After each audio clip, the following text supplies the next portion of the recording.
Serbisyong totoo ng GMA News. Narito na po ang lagay ng trapiko sa mga pangunahing kalsada sa Metro Manila mula sa GMA Roadwatch. Ang nakikita niyo po ngayon ay live na kuha sa may EDSA Cubao. Yun pong kaliwa ay mga patungo ng monumento. Habang yung nasa kanan naman ay mga patungo sa Makati. Sa ngayon po ay volume yung dami ng mga sasakyan sa magkabilang panig na yan ng EDSA Cubao. Lalo na po yung mga patungo sa direksyon ng Makati. Mabigat po yung dali ng mga sasakyan pag kayo po ay papasok na dyan sa may Cubao Underpass. Yung kabilang bahagi naman po, pagkalabas niya ng Cubao Underpass patungo sa direksyon ng monumento, mabigat din po ang dali ng mga sasakyan sa mga oras na ito. Iniulat naman po ng Wazers natin ang isang aksidente sa may Magallanes flyover. Ito po yung kanilang iniulat na aksidente kanina na lamang po. Dalawa po yan magkasunod.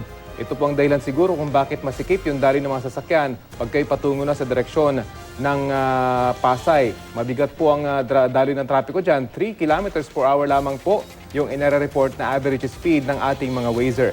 Yung kabilang linya naman po, pag kayo galing sa Pasay at patungo sa direksyon ng Makati at padiretso ng Quezon City, ay wala namang inare-report na mabigat na dali ng mga sasakyan ang ating mga Wazer.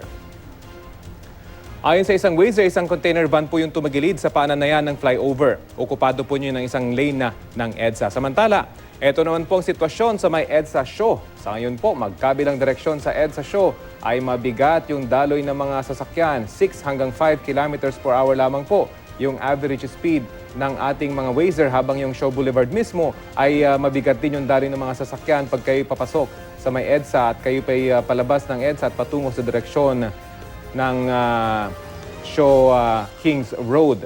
Yan po yung sitwasyon ngayon dyan sa may kanto ng Shaw Boulevard. Yan po ang latest mula sa GMA Roadwatch. Para sa iba pang traffic update, bisitahin po ang www.imready.ph at ang social media accounts ng IamReadyPH.